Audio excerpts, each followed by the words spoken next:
Hello and welcome to Let's See It with myself, Kiva Murphy, and herself, Rebecca Tanwin. Hello. What are we talking about today? Today we are talking about focus. Oh, laser vision focus. Let's go.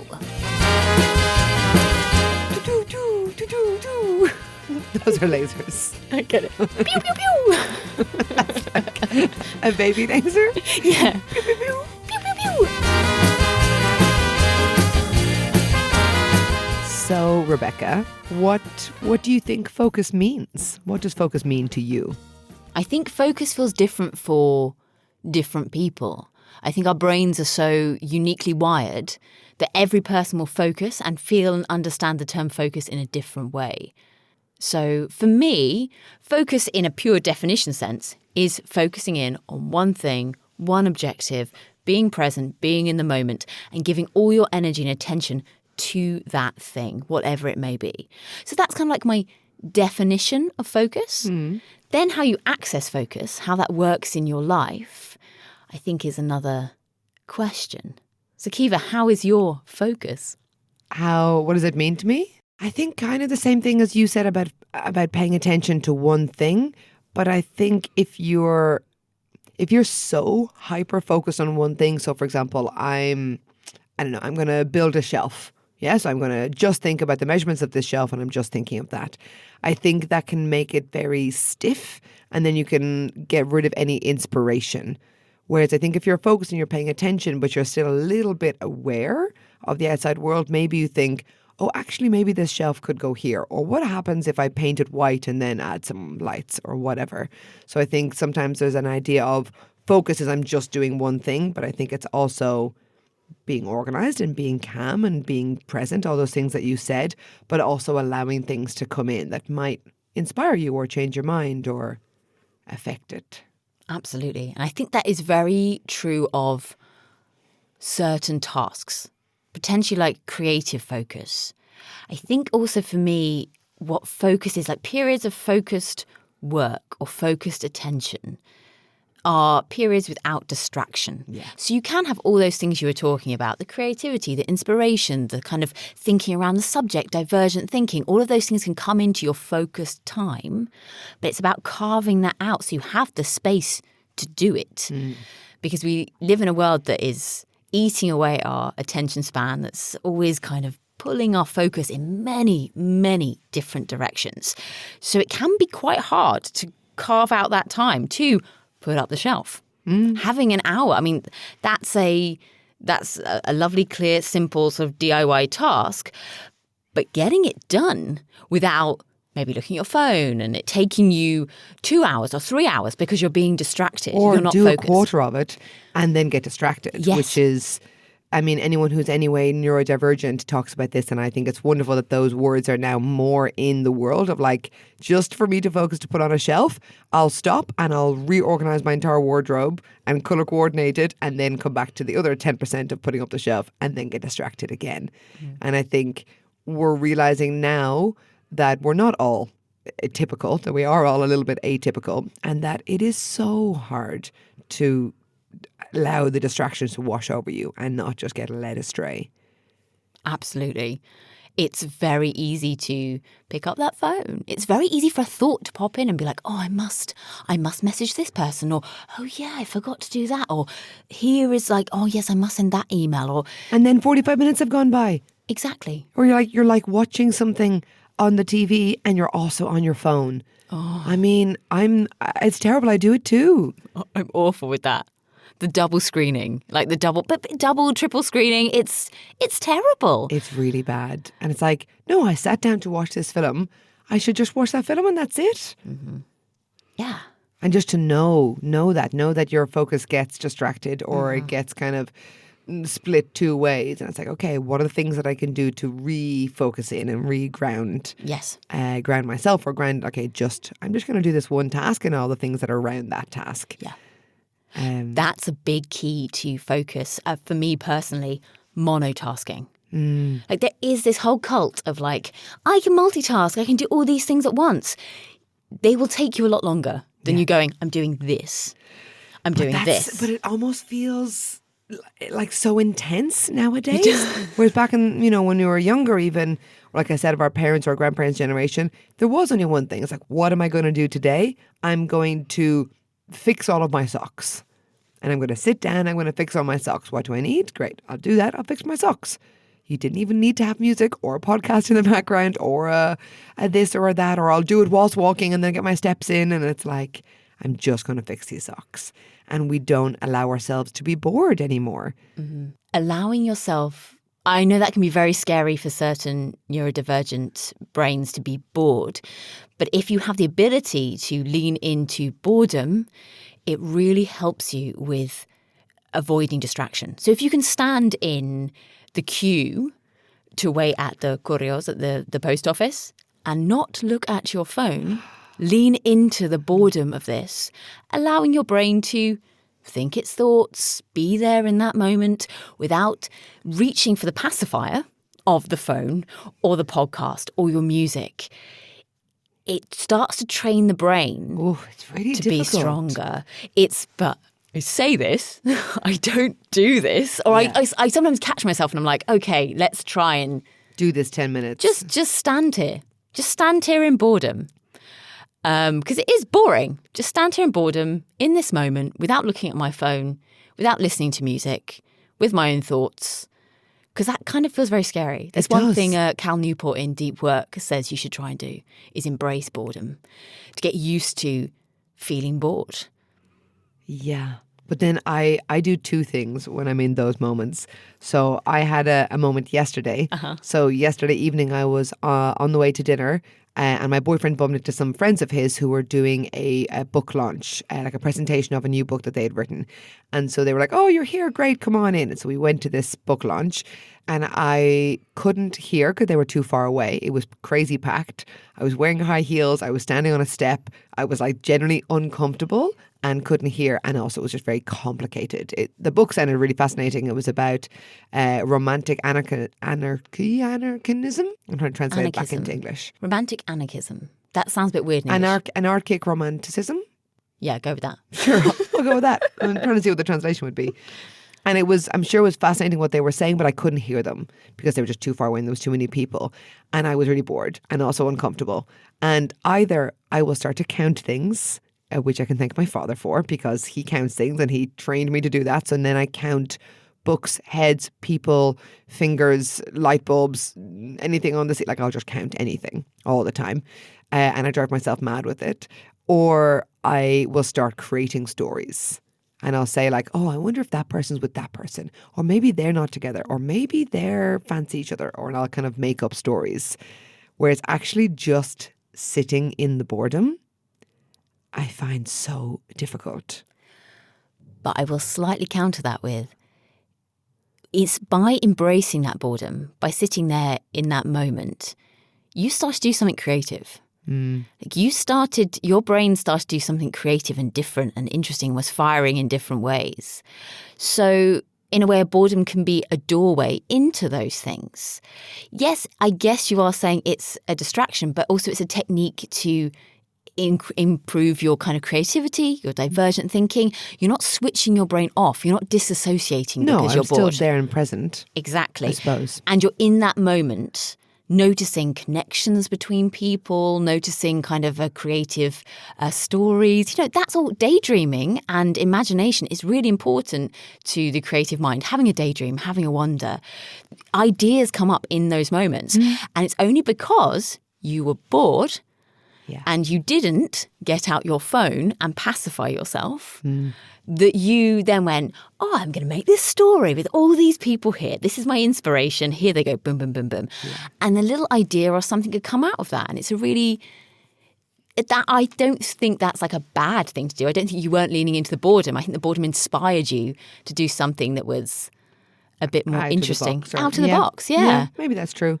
I mean, I think it's probably why people often have ideas in the shower or in the bathroom, right? Because you're relaxed. If you've forgotten your phone, imagine that. And you go to the bathroom just on your own, you have just the bathroom wall. Maybe you read some shampoo bottles and then after that you're like, do, do, do, do, do, do. And I think that's why people come up with inventions, and they're like, oh, actually, I'm going to change this job, or I'm going to do this thing. And Yeah. bringing this back to improv and theatre, I think it's interesting. There's two parts of focus that I kind of wanted to talk about today. One is the part that we're speaking about being present, and to be able to then create something with another person or a load of people, you have to be so present and really, presta atención. Like, you have to really be focused and be like, okay, what did they say? I'm actively listening. What did they say? How can I add to that? All this kind of idea. But then there's the other focus about being on stage, whether it's dance, music, improv, theatre, whatever, of who has the focus right now. So who is the audience looking at? Who is the protagonist of this moment? Who is, if there were lights, who is the light shining on more brightly? And I think that's such an interesting thing. I was thinking about that too, where you're placing attention on stage. Because unlike film, where you're forced to look at something, like the shot is chosen and you're, as an audience, forced to look. You're guided around. You're guided, yeah. You're guided, taken by your hand, and you're guided around by the shot that is chosen by the director or cinematographer. And on stage, you can look anywhere you want. So as actors, as performers, you need to encourage the audience to pay attention to something. Force them. Look at me. I'm the star. Look at me. And then everyone else on stage has to look at that person too, to and then make the audience look at them. At you. But it is true. We say it all the time, don't pull focus. Yeah. If someone's having an important moment on stage, you should not be giving your Oscar-worthy performance in the background in the shadows, because you'll distract. Yeah. And it's about honouring the story and telling the story. Yeah, and knowing who the focus is in that moment. And being generous. Yeah. Allowing that person to have focus. And also, but it goes both ways. If it's all about me, for example, I'm the protagonist in this particular moment, I have to also share the focus. So I now send the focus back to you, and I ask you to kind of come in. So I'm literally giving you the focus and sharing it with you. Or I relinquish it. If all of a sudden you bash through a door and you're like, honey, I'm home, I need to give you the focus. It's now about you. The audience is looking at you, so I have to let that go.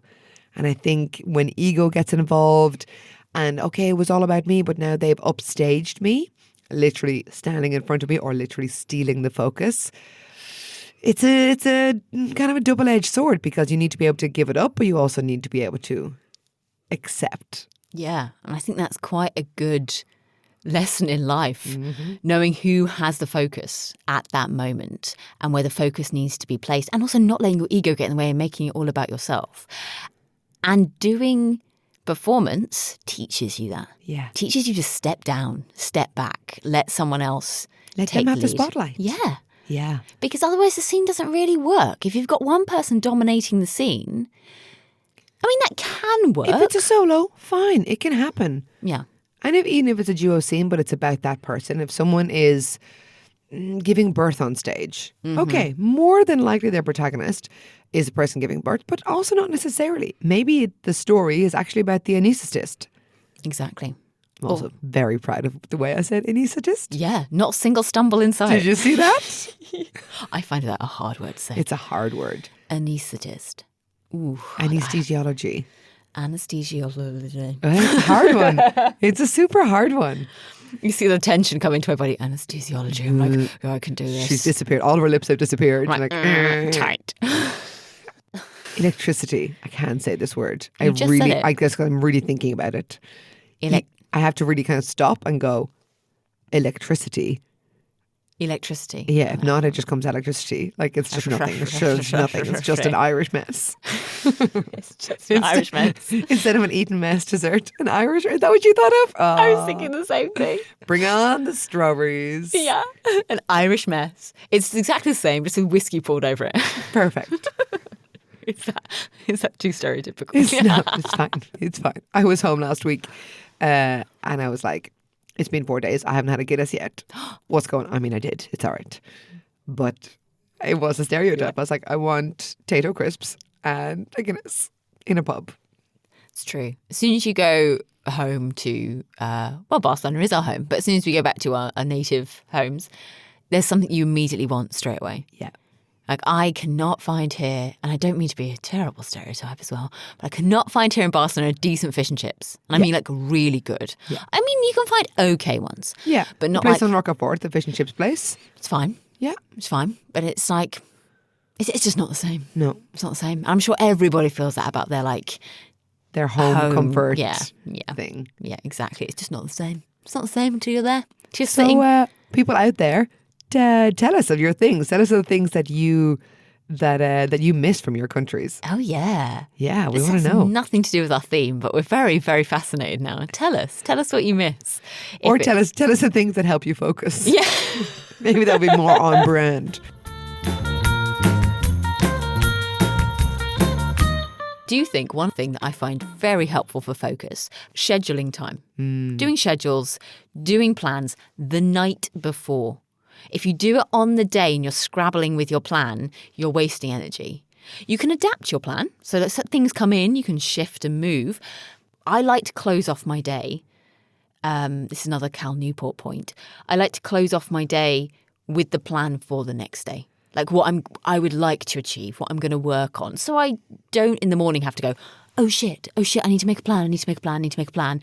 And then you're kind of wasting energy and focus and becoming distracted thinking about making the plan. If you wake up and go, right, okay, I'm here at 10. This was my 10 o'clock thing. This was my 11 o'clock thing. Let's go for it. And it's not saying that can't change. Flexibility, lots of careers, things will pop in. Some will say like, can you do a demo for me? Or can you jump onto this Zoom call with me? Or can we have a coffee? Or it's important to bring in the things that are lovely offers and you can do.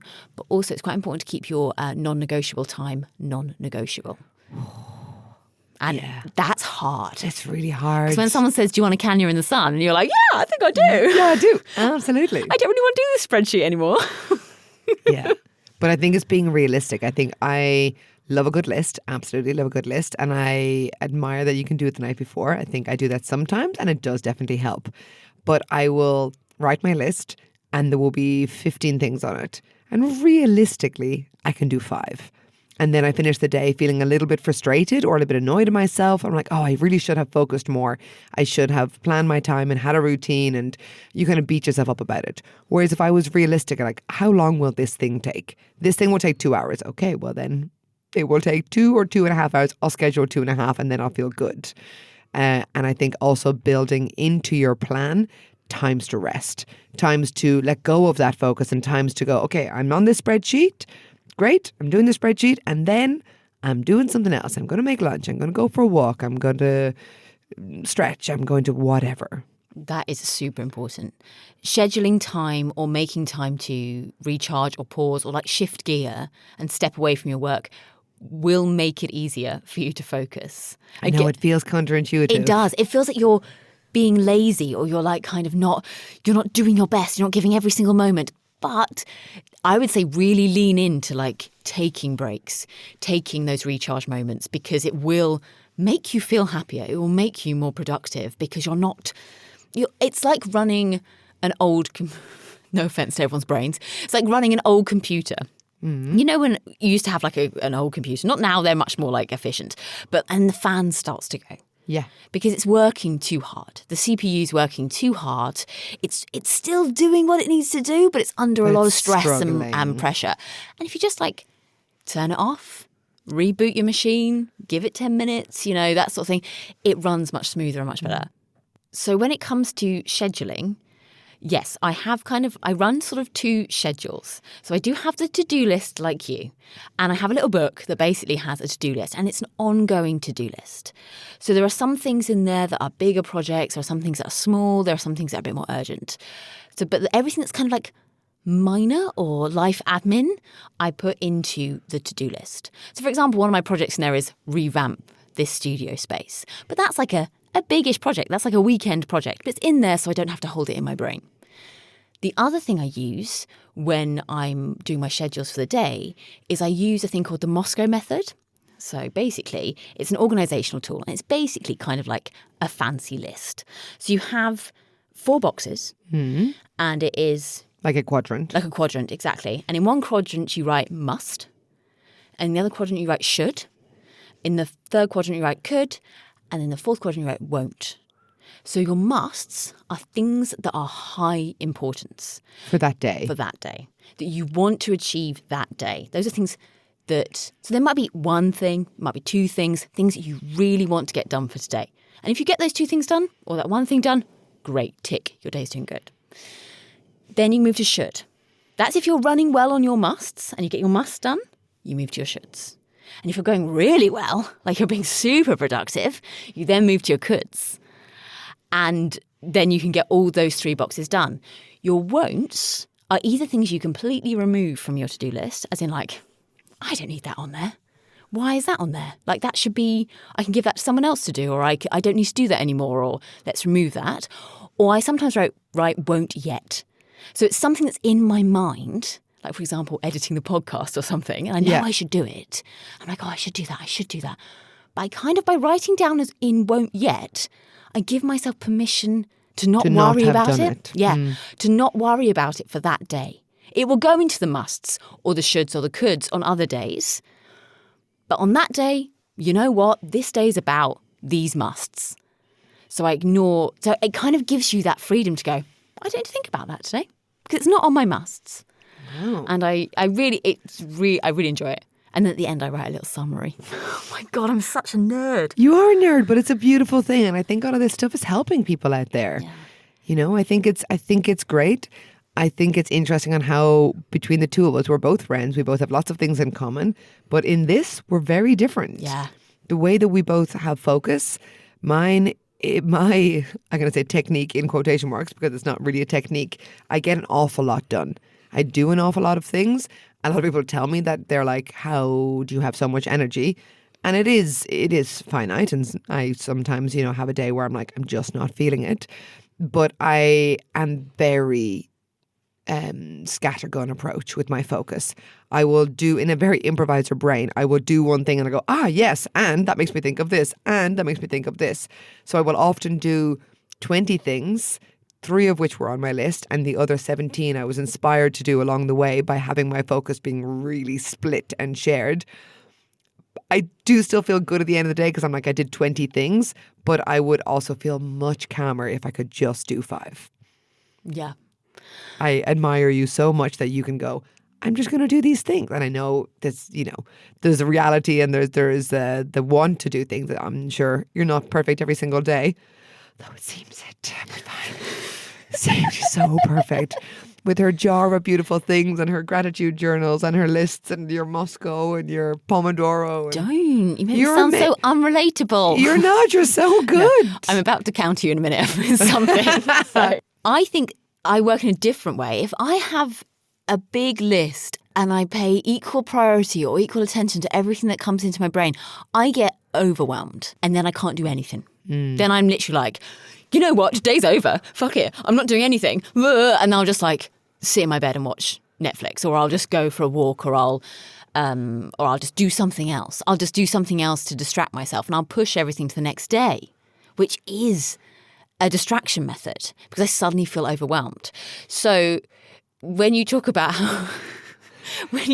like I start a task and then all these things come into my mind and then I do 20 things, that literally makes me go, oh my God. I know. Because my brain, it would quickly become overwhelmed with holding all those different things in one and thinking I have to achieve 20 tasks in one day. Sometimes I do, but for me, I need the more. It's a way to create anxiety. Absolutely. And, Ella, who I run big with yesterday, told me, she's like, this is great that you're feeling really inspired, but you're making me feel anxious. Because I'm like, what about this thing? And I've also thought about this thing. And what about this? And what about this? And I'm like, okay, stop, Kiva. Focus on one thing. Do that one thing. Do it to completion. Finish that thing. And then don't get distracted. And I find it so incredibly difficult. Well, doing something to completion is probably one of the hardest things. Short little tasks are easiest to focus on, to get completed. But when you've got like this big project that you have to get to the end of, to keep momentum going, to keep your focus going, to keep your will and your energy going, takes a real commitment. Because that's not easy to do. The long haul ones, I think, are the hardest. No, and things accumulate. So, for example, I'm sure people have this with their cleaning their house, for example. If you do a little bit all the time and you just wash those plates or you put that laundry away that day, easy. But then it becomes 3 loads of laundry and there's 3 baskets full of clothes in your bed. And you're like, it's just too overwhelming and it's too hard to kind of just sit down and focus and do 2 hours of laundry or whatever it might be. Whereas, yeah, the ideal way of doing a little bit and chipping away at things is so much easier. But then when it gets to this big task, it becomes like just washing the dishes is going to be difficult today. Yeah.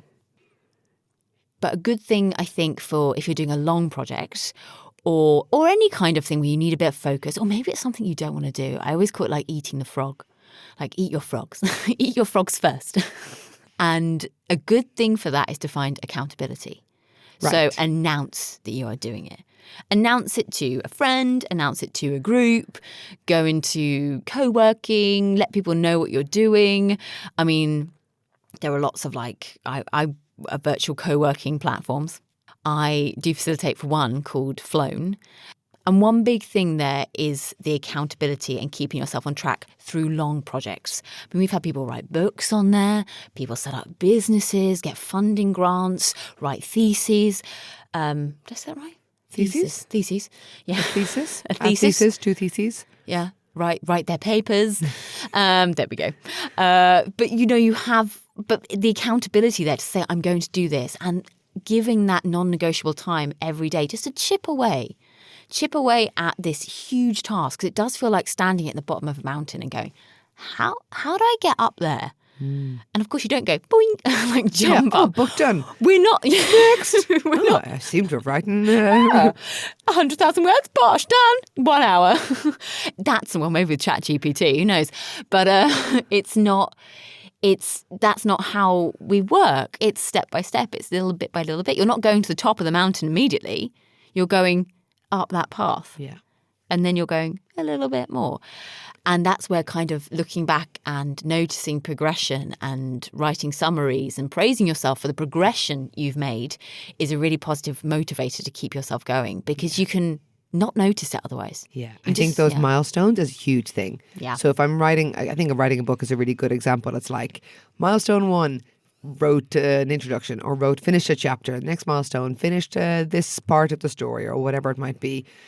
First edit, So having those milestones to look forward to, and literally looking down the road, whether it's drawn on your wall or on a piece of paper or as a painting, or however way you want to do it, and going, I'm going to get there, but then having some way to celebrate. Like, I focused enough, I got there, I got to that milestone. And I think maybe it's a pat on the back, maybe it's a treat, maybe it's telling everyone about it. So in the same way of accountability of, I will write this book, it's like, hey guys, I did the first chapter.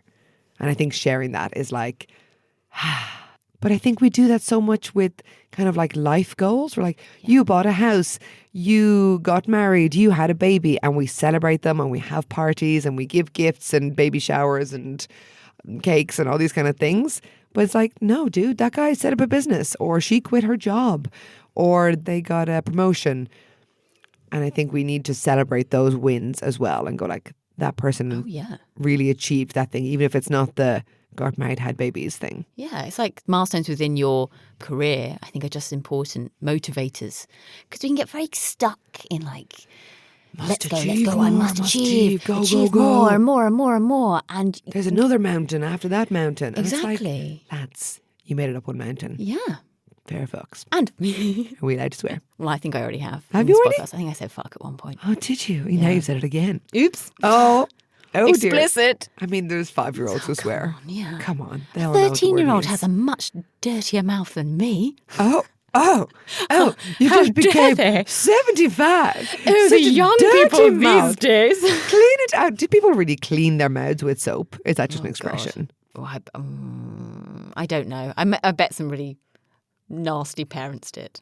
Like, actually, like, here's soap. I remember my brother once rubbed my toothbrush on the bar of soap.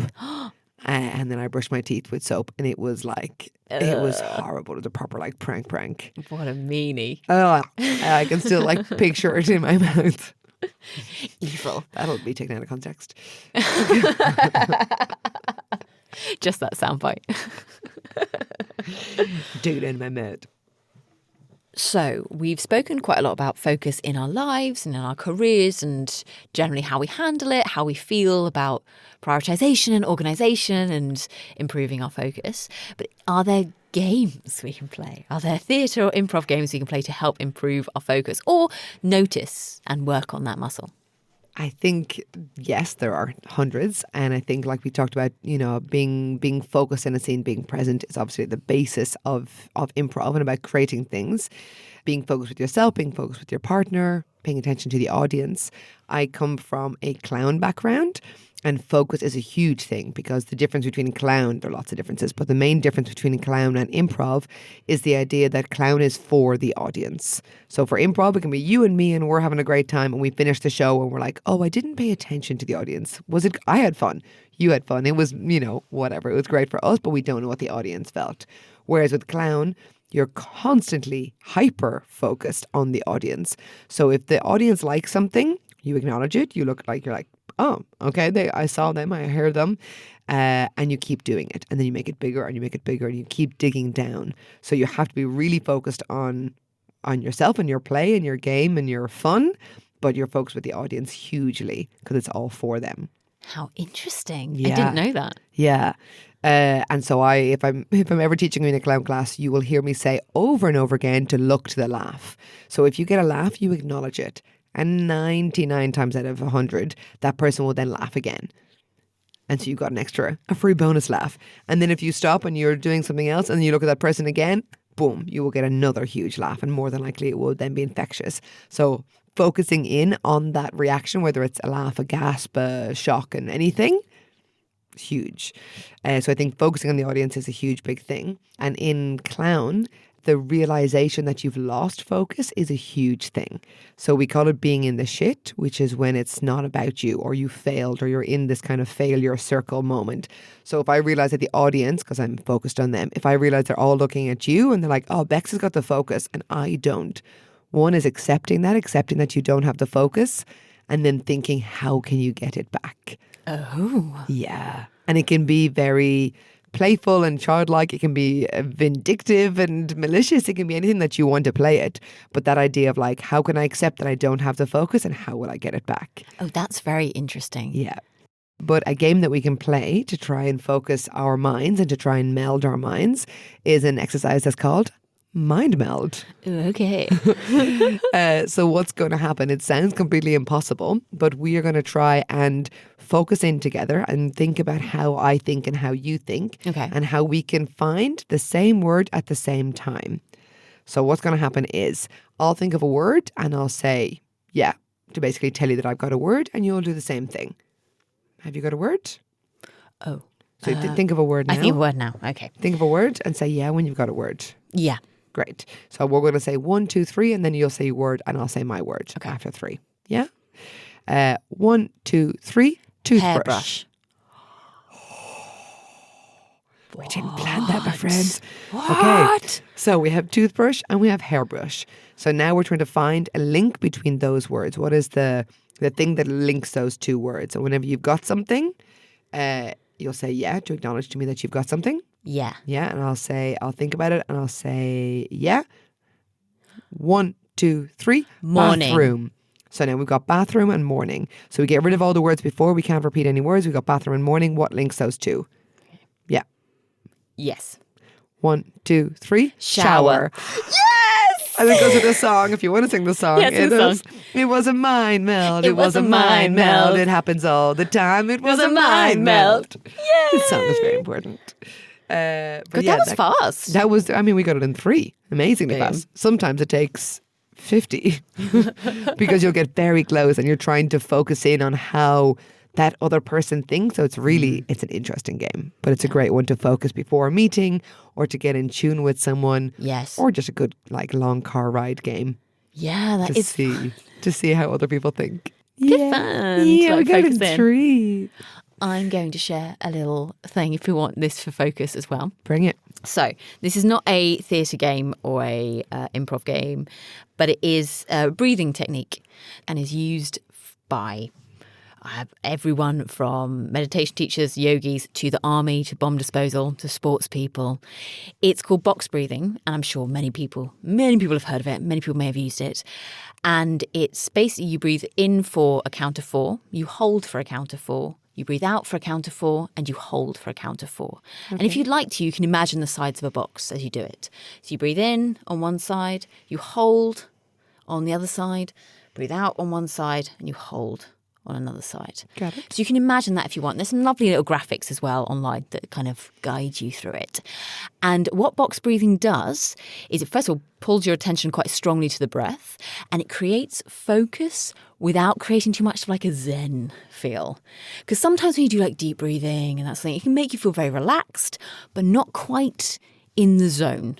Whereas box breathing is a really good one to do if you're about to do a presentation, or you're feeling a bit anxious or nervous, or before a big sporting event or before a performance, to bring yourself back to kind of center, to get your brain kind of just calm, focused, ready to go. But yeah, it's a really cool one actually. And it's quite nice actually after you've done something quite exhilarating. If you're like really hyper, or you're really kind of like exhilarated after something, or you feel really like overly stimulated, it can be a nice thing to bring you into center again. Without making you like, oh yeah, I'm so like I need a nap. It keeps your energy, but it focuses your energy in. But yeah, it's good. Cool. It's a nice one. Box breathing. Box breathing. Or square breathing, it's sometimes called. I like box. I was picturing the box. I liked it. Yeah. I like box breathing. Yeah. That's it from us at Let's See It. I've been Rebecca Tamwin, and she's been Kiva Murphy. I hope you enjoyed our chat on focus, and please do share your tips, tricks, hacks if you have them for improving your focus. We'd love to hear them. Take care, everyone, and we'll see you soon. Bye. Bye. Babe. Yeah, my drop. Rose. Rose. I love doing a bro voice. Oh, so fun. Yeah, bro. Yeah, sup, yeah. But I go in a Dublin real fast. I go in a Dublin and then go dub, yeah. Starry bud, yeah, that's an Northern Dublin act. Oh, and I've gone Scouse. Oh no. It's a tour of the UK and Ireland. Thanks. A tour in my mouth. A tour. That's going to get taken out of context as well. Yeah, great.